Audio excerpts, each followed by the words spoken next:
My elderly landlord knocked on my door at 3 a.m. saying, "Your husband just loaded all your belongings into a moving truck with another woman."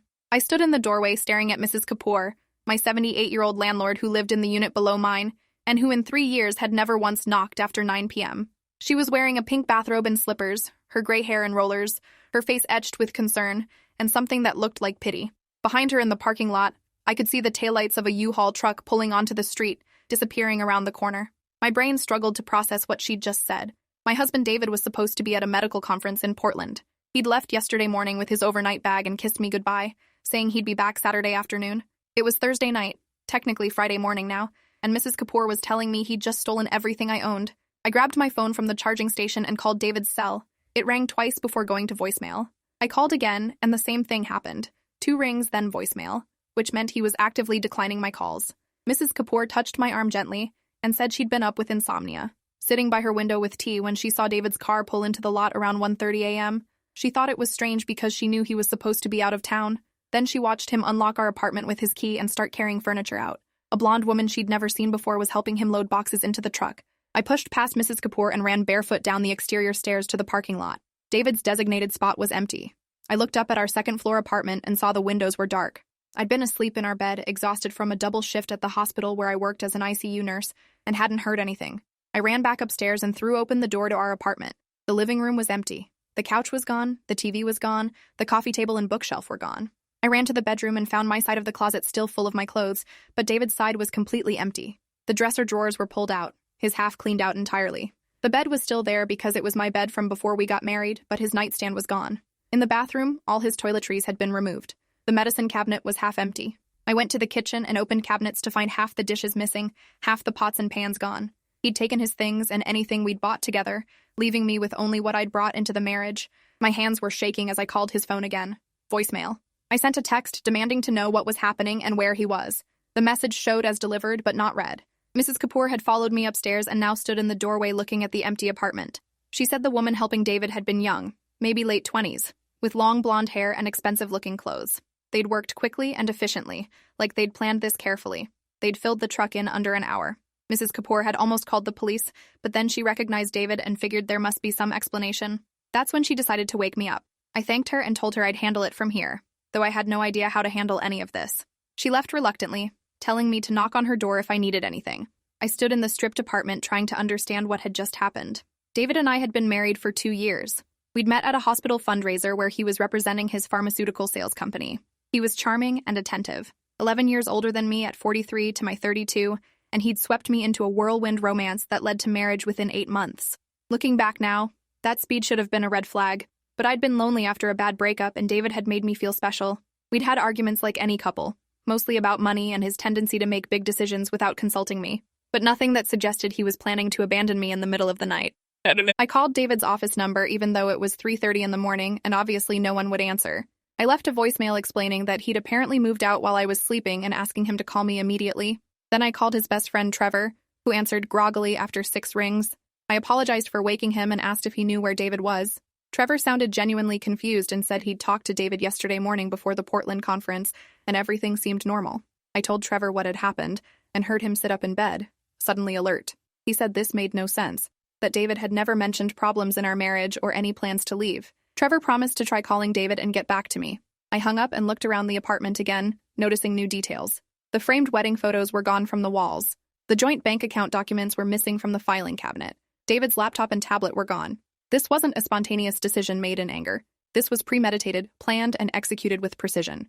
He'd waited until I was working a night shift earlier in the week to pack boxes in secret. He'd rented a moving truck and recruited someone to help him. He'd timed it for when I'd be sleeping deeply after an exhausting shift. The cruelty of it hit me like a physical blow. I logged into our joint bank account on my phone and felt my stomach drop. The account had been drained. David had transferred $23,000 to an account I didn't recognize, leaving exactly $47 in checking. Our savings account showed the same pattern, cleaned out except for the minimum balance to keep it open. I checked our credit cards and found he'd maxed out the one in my name, charging $8,000 in purchases over the past week at stores I didn't recognize. Meanwhile, he'd paid off his personal credit card in full. I took screenshots of everything, my hands shaking so hard I could barely hold the phone steady. This wasn't just abandonment. This was financial devastation. David had stolen our shared money, destroyed my credit, and left me with nothing but debt and an apartment full of empty rooms. I called the bank's emergency fraud line and spent 20 minutes explaining the situation to a representative who said that because David was an authorized user on the accounts, the transfers weren't technically fraud. She suggested I file a police report and contact a lawyer. The credit card company said the same thing, that charges made by an authorized user couldn't be disputed as fraudulent even if I hadn't made them. I was learning that spousal financial abuse existed in a legal gray area where theft wasn't really theft if you were married to the thief. Trevor called back at 4:15 a.m. and said David's phone was going straight to voicemail now, not even ringing. He'd tried 3 times and sent several texts with no response. Trevor sounded worried and kept saying this wasn't normal David behavior, that something must have happened to make him snap. I wanted to believe that. Wanted to think my husband had experienced some kind of mental breakdown that explained this cruelty, but the evidence suggested careful planning rather than impulsive crisis. I asked Trevor if David had ever mentioned a blonde woman, maybe someone from work. There was a pause on the line before Trevor said David had hired a new sales associate about 6 months ago named Brittany Lowell. She was in her late 20s, had just moved to our city from California, and Trevor had met her once at a company happy hour. He said she seemed friendly and professional, nothing that raised red flags. I asked Trevor for Brittany's contact information, and he said he'd try to find it. We hung up with Trevor, promising to keep trying to reach David. I sat on the floor in the empty living room and tried to remember the past 6 months for signs I'd missed. David had been working longer hours, coming home late several nights a week. He'd been on his phone constantly, texting and smiling at messages he never shared with me. When I'd asked about it, he'd said work was busy and his boss was demanding. He'd started going to the gym more often, losing weight and buying new clothes. He'd been less interested in physical intimacy, usually too tired or stressed for sex. All classic affair red flags that I'd ignored because I trusted him and because I was too exhausted from my own demanding job to investigate. Now those signs seemed obvious, a trail of breadcrumbs leading to this moment. I pulled up our cell phone account and looked at David's usage history. His text messages and call logs showed hundreds of communications with one number over the past 6 months, increasing dramatically in the past 2 weeks. I ran the number through a reverse lookup service and found it was registered to Brittany Lowell at an address across town. I felt sick. My husband hadn't just left me. He'd been planning his exit for months while sleeping beside me every night, kissing me goodbye every morning, lying with extraordinary dedication and skill. I called a 24-hour locksmith service and paid extra for emergency rates to have them come change the locks on the apartment immediately. The locksmith arrived at 5:30 a.m. and spent 40 minutes installing new deadbolts on both doors. He was kind enough not to ask questions about why a woman needed locks changed at dawn in an apartment that was clearly half empty. I called my sister Nora at 6 a.m. because she was an early riser and I needed someone to tell me I wasn't losing my mind. She answered on the second ring and I broke down completely, sobbing as I explained what had happened. Nora lived 2 hours away, but said she'd get in the car immediately and be at my apartment by 8 o'clock. She told me to document everything with photos, to not clean or touch anything, to gather every piece of evidence I could find. She said her friend was a divorce attorney and she'd call her as soon as business hours started. Nora stayed on the phone with me while she got dressed and made coffee, talking me through breathing exercises and telling me this wasn't my fault. I needed to hear that because I'd already started the self-blame spiral, questioning what I'd done wrong and how I'd failed to keep my husband happy. Nora shut that down hard, saying David was the one who'd chosen lies and cruelty, that his actions reflected his character and not my worth. We hung up with her promising to call me from the road. I walked through the apartment taking photos of every empty space, every missing piece of furniture, every cleaned-out drawer. I photographed the bank statements on my phone, the maxed-out credit card, the text message logs showing David's constant communication with Brittany. I was building a case without fully understanding what the case would be for. At 7 a.m., I called the hospital and told my supervisor I had a family emergency and couldn't come in for my scheduled shift that evening. My supervisor, Karen, had worked with me for 5 years and could hear the distress in my voice. She didn't ask questions, just told me to take whatever time I needed and to keep her updated. I was grateful because I couldn't have explained the situation without breaking down again. I made coffee in the kitchen using the pot David had left behind because it was mine from before the marriage. Everything in the apartment had been mentally divided into mine, his, and ours, with David taking anything that fell into the his or ours categories. It was petty and calculating, designed to leave me with as little as possible while protecting himself from accusations of theft. The legality of it made me furious. Because we were married and everything was technically joint property until divorce, he could take whatever he wanted and the police wouldn't do anything. I'd called them anyway, right after the locksmith left, and the responding officer had confirmed that this was a civil matter, not a criminal one. He'd suggested I file for divorce and let the courts sort out property division. The officer had been sympathetic but helpless, another system that protected perpetrators over victims. Trevor called back at 7:30 a.m. with Brittany Lowell's contact information, which he'd gotten from the company directory. He said he'd tried calling David's work phone, and it went straight to voicemail there too. Trevor had also called the Portland hotel where the conference was supposedly happening, and confirmed that David had never checked in, that there was no reservation under his name. The conference itself was real, and several other sales reps from their company were attending, but David had apparently lied about going. Trevor sounded shocked and kept apologizing as if David's actions were somehow his fault. I thanked him for the information and hung up. I stared at Brittany's phone number on my screen and debated whether to call her. Part of me wanted to scream at her, to demand answers about how long this had been going on, and whether she knew David was married when it started. Another part of me knew that conversation would accomplish nothing, and would only give her the satisfaction of knowing she'd destroyed me. I decided to wait, to gather more information before making contact. Nora arrived at 8:15 a.m. with 2 large coffees and a bag of pastries from the bakery near her house. She took one look at the empty apartment and her face went hard with anger. She walked through every room with me, taking her own photos and making notes on her phone. Nora was a paralegal at a law firm and approached problems with methodical precision. She asked detailed questions about our finances, our joint assets, the timeline of David's suspicious behavior. She reviewed the bank statements and credit card charges on my phone and said David had clearly been planning this for weeks, possibly months. The timing of the transfers, the strategic maxing out of credit, the careful removal of joint property, all suggested premeditation. Nora called her friend Denise Wu, the divorce attorney, and put her on speakerphone. Denise listened to the summary of what had happened and said she could meet with me that afternoon at 2 p.m. She warned me that untangling marital finances would be complicated and potentially expensive, but that David's actions gave us leverage. The fact that he'd drained accounts and maxed out credit in my name could be used against him in divorce proceedings. Denise asked if I had access to copies of our tax returns, mortgage documents, or any other financial records. I said most of those were digital and stored on David's laptop, which he'd taken. Denise told me to call the accountant who'd prepared our taxes and request copies of everything. She also told me to pull my credit report immediately to see what other damage David might have done. I hung up and spent the next hour following Denise's instructions. The credit report revealed David had opened 2 new credit cards in my name over the past month without my knowledge. Both were maxed out with combined charges totaling $15,000. My credit score had dropped 180 points. I felt violated in a way that went beyond betrayal. This wasn't just a man leaving his wife. This was systematic financial destruction designed to cripple me while enriching himself. Nora made a fresh pot of coffee, and we sat on the floor since there was no furniture left in the living room. She asked if David had family nearby who might know something. His parents lived in Arizona, and we only saw them twice a year. I called his mother, Carol, anyway, and asked if she'd heard from David recently. Carol sounded cheerful and said she'd talked to him 2 days ago and he'd seemed fine, mentioned he was busy with work and looking forward to the holidays. I took a deep breath and told her David had moved out in the middle of the night with another woman and had drained our bank accounts. There was a long silence on the line before Carol said there must be some mistake, that David would never do something so cruel and irresponsible. She suggested I was overreacting and that David had probably just needed some space and would come back after cooling off. I told her about the moving truck, the empty accounts, the maxed out credit cards in my name. Carol's tone shifted to defensive, saying she didn't know anything about David's personal decisions and that marital problems were between us. She hung up quickly after that, leaving me staring at the phone in disbelief. Even David's own mother was choosing to protect him rather than acknowledge what he'd done. Trevor called again at 10 a.m. and said he'd driven to Brittany Lowell's apartment and seen David's car parked in the visitor lot. He'd knocked on her door, but no one answered. Trevor said he'd left a note asking David to call him urgently. I asked Trevor to describe the apartment building, and he said it was a luxury complex with a doorman, the kind of place that cost at least $3,000 a month. That aligned with the bank transfers I'd seen, David funneling our shared money into an account that was probably funding his new life with Brittany. Trevor sounded disgusted and kept saying he'd thought he knew David better than this. He promised to keep me updated if he heard anything. Nora spent the morning helping me make lists of everything that had been taken from the apartment. We went room by room, documenting missing items and estimating their value. The total came to roughly $18,000 in furniture, electronics, and household goods. When combined with the stolen money and fraudulent credit charges, David had extracted or destroyed about $70,000 of our shared assets while leaving me with nothing but debt and empty rooms. Denise Wu had said we'd need this documentation for the divorce filing.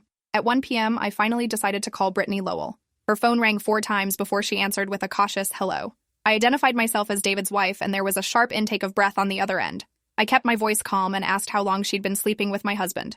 Brittany didn't hang up, which surprised me. Instead, she said she didn't owe me any explanations, and that what happened between her and David was none of my business. I laughed bitterly and told her that actually it was very much my business since David had stolen my money and destroyed my credit to fund their relationship. Brittany was quiet for a moment before saying she didn't know anything about stolen money. She claimed David had told her he was separated and living alone, that the divorce was already in progress. I asked when this supposed separation had happened, and she said David had moved out 3 weeks ago. I told her that was a lie, that David had been sleeping in our bed every night until he snuck out at 1:30 this morning with her help. Brittany sounded less certain now, her voice wavering as she insisted David had showed her divorce papers.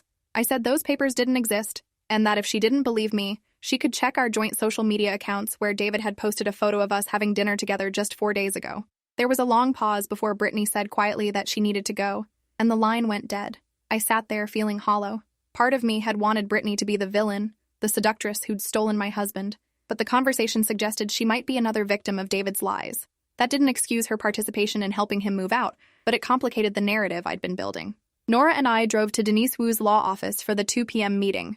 Denise was a sharp woman in her 50s with short gray hair and an office lined with legal books. She reviewed all the documentation I'd brought and asked detailed questions about our marriage, our assets, David's income, and my financial situation. I explained that David made significantly more money than me, around $120,000 a year in pharmaceutical sales compared to my $65,000 nursing salary. We'd kept our income in joint accounts and split bills equally, which now seemed foolish given how easy it had been for him to steal everything. Denise said Oregon was an equitable distribution state, which meant marital property would be divided fairly, but not necessarily equally in divorce. The fact that David had hidden assets and destroyed my credit would work in my favor. She could file for an emergency hearing to freeze his accounts and prevent him from causing more financial damage. The retainer for her services was $5,000, which I didn't have since David had cleaned out our accounts. Denise offered to take payments over time, and I accepted gratefully. She said she'd file divorce papers by end of business today and serve David by Monday. She'd also file a motion for temporary spousal support given the income disparity and David's theft of marital funds. Denise warned me this would get ugly, that David had already shown he was willing to lie and manipulate to get what he wanted. We left the law office at 4 p.m., and Nora drove me to Target to buy an air mattress, sheets, and basic supplies since David had taken my bed frame. She insisted on paying for everything despite my protests. We loaded the car and headed back to my apartment. On the way, Trevor called and said David had finally responded to his texts. David's message had said he was sorry for the way things happened, but he'd tried to talk to me about our problems, and I never listened. Trevor had responded asking what problems David meant and got no reply. Trevor forwarded me the text exchange, and I read David's message multiple times, trying to find truth in his revision of history. We'd never had serious conversations about divorce or separation. We'd argued about his working late and about money management, but those were normal marital disagreements, not grounds for abandonment. David was rewriting our marriage to justify his actions, creating a narrative where he was the victim of an unhappy situation, rather than the architect of deliberate cruelty. I showed the text to Nora, and she said this was classic manipulation, that David was already building his defense for why he'd had to leave. We spent the evening setting up the air mattress in my bedroom and making the apartment somewhat livable again. Nora ordered pizza, and we ate sitting on the floor, talking about practical next steps. I'd need to open new bank accounts in only my name. I'd need to notify my credit card companies about the fraud and try to dispute the charges. I'd need to change passwords on all my online accounts in case David had access. I'd need to file police reports about the identity theft, even if they couldn't prosecute. The list was overwhelming, and Nora helped me prioritize, creating a schedule for the next week. At 9 p.m., my phone rang with a number I didn't recognize. I answered cautiously, and heard David's voice for the first time since this nightmare began. He sounded tired and defensive as he said we needed to talk about what happened. I asked where he was, and he said that didn't matter, that he wanted to explain his side. I told him I'd already heard his side from Trevor's text and it was complete fiction. David got angry and said I was always dismissing his feelings, that I'd been emotionally unavailable for months, and he'd felt trapped in a loveless marriage. I asked why. If he felt that way, he hadn't suggested counseling or even had an honest conversation, instead of stealing everything and running away in the middle of the night. David said he'd tried to talk to me, and I never had time because I was always working. I reminded him that I worked night shifts at a hospital to save lives while he sold pharmaceuticals, and that my schedule had been the same throughout our marriage. He'd known what he was signing up for when he married a nurse. David's voice got cold as he said he wanted to handle the divorce civilly, and that if I made things difficult, he'd make sure I got nothing in the settlement. I told him I'd already hired an attorney and filed paperwork, that his threats were meaningless. He seemed surprised and asked who was paying for my lawyer since he'd taken all our money. I said that was none of his business and hung up. My hands were shaking with rage. The call confirmed what I'd suspected, that David felt entitled to his cruelty and expected me to quietly accept it. Nora put her hand on my shoulder and said I'd handled the call perfectly, that I hadn't let him manipulate me into backing down. She stayed that night, sleeping on the air mattress with me since there was only one bed now. We stayed up late talking about my marriage and all the red flags I'd missed. David had always been controlling about money, insisting we use joint accounts and making large purchases without discussion. He'd been dismissive of my career, making jokes about nurses being overworked and underpaid. He'd isolated me from friends by scheduling trips and events that conflicted with their plans. Looking back with clarity, I could see the pattern of behavior that had seemed normal at the time. Saturday morning, Denise called to say David had been served with divorce papers at Brittany's apartment. The process server reported that David had been shocked and angry. Denise had also filed the emergency motion to freeze accounts, and the hearing was scheduled for Wednesday morning. She warned me that David's attorney would likely portray him as a husband who'd left an unhappy marriage and taken only his fair share of property. Our job would be to prove his actions were calculated and malicious. I spent the weekend gathering more documentation. I found old credit card statements showing David had been buying expensive gifts over the past 6 months, jewelry and perfume and dinners at restaurants we'd never been to together. These were gifts for Brittany, purchased with our shared money while I worked overtime to pay our bills. I found text messages I'd saved where David had promised to cut back on spending and help save for a down payment on a house. Those promises had been lies while he was actually draining our accounts. I made copies of everything and sent them to Denise. By Sunday evening, Nora had to go home to her own family, and I was alone in the apartment for the first time since Thursday night. The silence was oppressive. I kept expecting to hear David's keys in the door, his voice calling hello, the normal sounds of shared life that had filled this space for 2 years.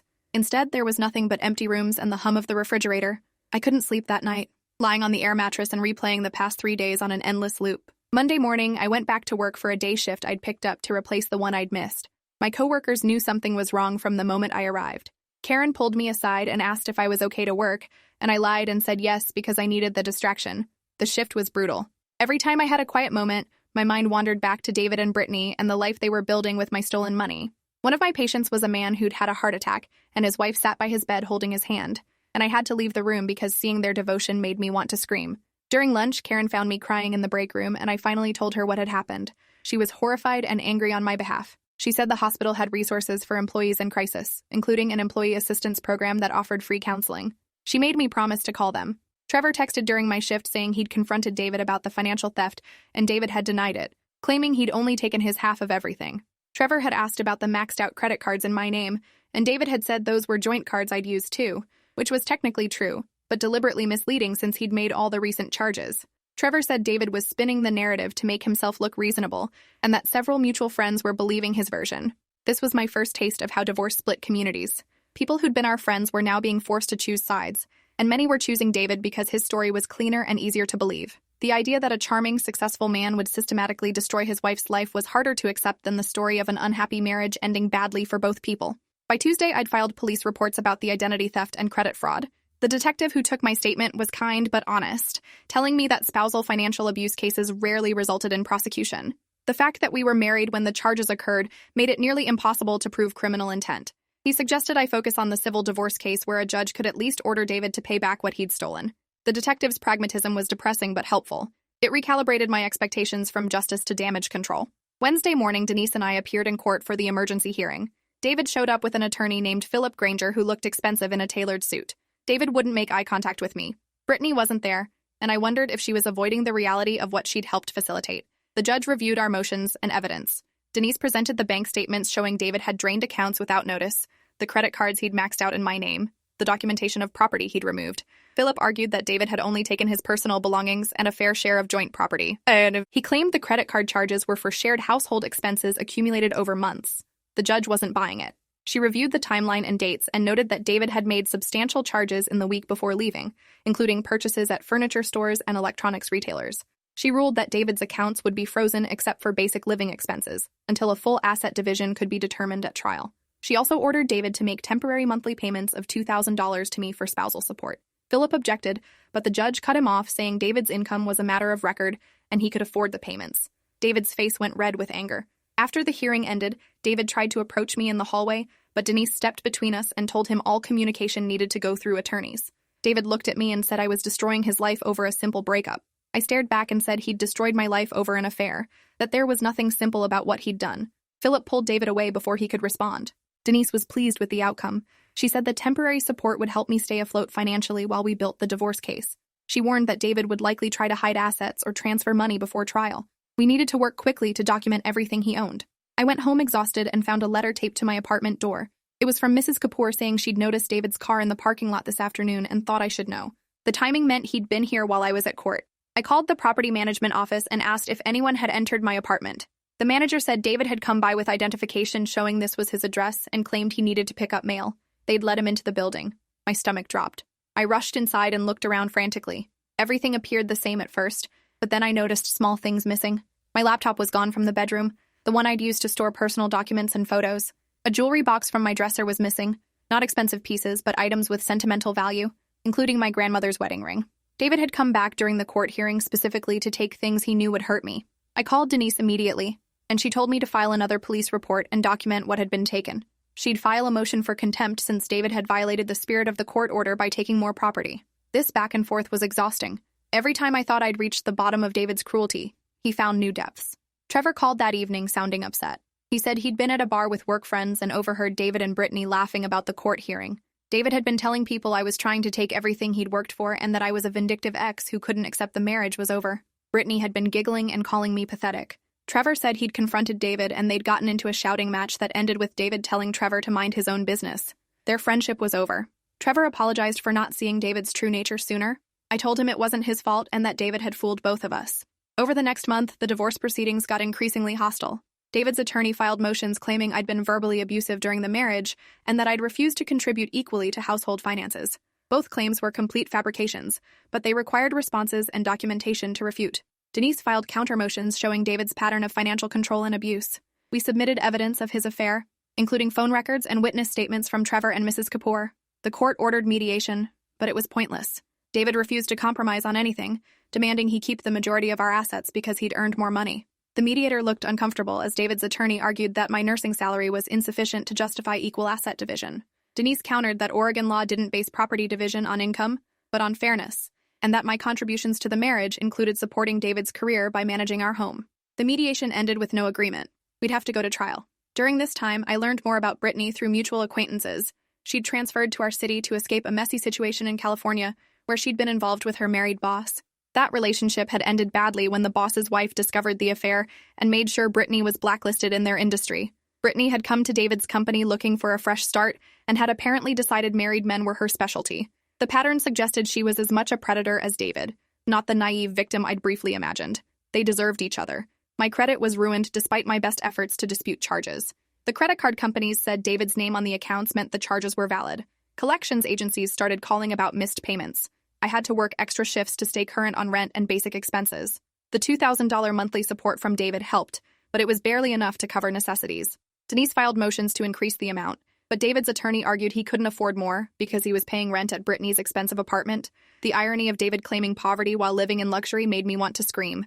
The trial was scheduled for 6 weeks out. Denise spent hours preparing me to testify, warning me that David's attorney would try to make me look unstable or vindictive. She coached me on staying calm, on answering only what was asked, on not letting Philip Granger provoke me into emotional outbursts. We practiced cross-examination scenarios until I felt confident I could handle it. The night before trial, I couldn't sleep. I kept thinking about the woman I'd been 3 months ago, naive and trusting, believing my marriage was imperfect but solid. David had destroyed that woman completely. In her place was someone harder, more cynical, less willing to believe in people's goodness. I mourned the loss of innocence as much as the loss of my marriage. The trial lasted 3 days. I testified first, describing David's systematic theft and deception. I remained calm even when Philip tried to suggest I'd been financially irresponsible and had driven David to desperate measures. Denise objected repeatedly and the judge sustained most of her objections. Trevor testified about David's affair and the lies he'd told. Mrs. Kapoor testified about witnessing David remove property in the middle of the night. Our accountant testified about the joint assets and how David had emptied accounts right before leaving. David took the stand on day 2 and lied smoothly. He claimed we'd had multiple conversations about separating, and that I'd agreed he could take his belongings. He said the credit card charges were for things we'd both used. He portrayed himself as a reasonable man trying to escape an unhappy situation while I played the part of bitter ex. His performance was impressive and I could see some sympathy from the judge. Then Denise began her cross-examination. She asked David to explain why, if separation was mutual, he'd moved out while I was sleeping. She asked him to identify which items in the apartment had been his before marriage versus joint purchases. She asked him to explain the $23,000 transfer to Brittany's account. David fumbled the answers, contradicting himself repeatedly. Denise produced evidence we'd subpoenaed showing David had opened a separate bank account 3 months before leaving and had been transferring money there gradually. He'd hidden over $40,000 in this secret account. David's attorney objected that this was just financial planning, but the judge's expression suggested she wasn't convinced. Brittany was subpoenaed to testify on day 3. She looked nervous in a conservative dress, probably coached by David on how to appear sympathetic. Denise asked her about her relationship with David and when it started. Brittany claimed they'd only become romantically involved after David had separated from me, maintaining the lie despite phone records proving otherwise. Denise produced text messages between Brittany and David from 7 months ago, explicitly romantic and sexual in nature. Brittany's face went white. She'd committed perjury and everyone in the courtroom knew it. Philip requested a recess to consult with his client and Denise objected, pointing out that perjury was a serious matter. The judge agreed and warned Brittany to answer truthfully. Brittany admitted she and David had been seeing each other for 8 months while he was still living with me. She said she'd believed him when he said our marriage was over and everything but paperwork. The judge asked if Brittany was aware David had used marital funds to pay for their relationship expenses. Brittany said she hadn't known where the money came from. The judge's skepticism was obvious. After closing arguments, the judge said she'd review the evidence and issue a ruling within 2 weeks. Denise was cautiously optimistic. She said the perjury and hidden accounts had damaged David's credibility significantly. 2 weeks felt eternal, but finally the ruling came. The judge found that David had engaged in deliberate deception and financial misconduct. She ordered him to reimburse me for the drained accounts, pay off the fraudulent credit card charges, and return the value of property he'd taken. The total judgment was $68,000. She also ordered him to pay my attorney fees since his misconduct had necessitated legal action. The asset division heavily favored me given his behavior. David would pay $3,500 monthly spousal support for 3 years, enough time for me to rebuild my finances. The ruling was more than I'd hoped for. Denise called it a complete victory. David's attorney filed an appeal, but it was denied. David was furious and refused to comply with the payment schedule. Denise filed contempt motions and the judge threatened jail time. David finally started making payments, though always late and always accompanied by nasty texts to Denise. 6 months after that 3 a.m. knock, I was slowly rebuilding my life. The apartment had new furniture bought with the reimbursement money. My credit was recovering as fraudulent charges were removed. I'd started therapy to process the trauma and betrayal. I'd gone on a few dates, though, trusting anyone felt impossible. David and Brittany broke up after the trial, probably because the fantasy of their relationship couldn't survive the reality of legal consequences and financial loss. I heard through Trevor that Brittany had moved back to California, and David was living alone in a small apartment, bitter and broke after paying judgments and attorney fees. Trevor and I had dinner occasionally, and he always apologized for not seeing David's true nature sooner. I told him repeatedly that none of this was his fault. Mrs. Kapoor checked on me weekly, bringing tea and sweets and sitting in my living room asking how I was really doing. Her presence that night had saved me from even worse damage. If she hadn't woken me, David might have cleaned out more while I slept. Small mercies mattered. The nursing staff at the hospital became my support system, covering shifts when I had court dates and bringing me meals when I was too stressed to cook. Karen told me I was stronger than I knew, and that surviving David's cruelty was proof of that strength. I didn't feel strong most days, but I was learning that strength looked like getting out of bed when you wanted to stay hidden, showing up to work when everything felt pointless, choosing to trust people again even after being devastated. 1 year later, I sat in my fully furnished apartment drinking coffee and looking at the morning light through new curtains. The divorce was final. David was a closed chapter. The woman who'd answered the door at 3 a.m. to hear her world was ending had survived and rebuilt something better. Not unmarked, not unchanged, but standing. That was enough. Thanks for watching till the end. Make sure to subscribe and like to not miss the next story.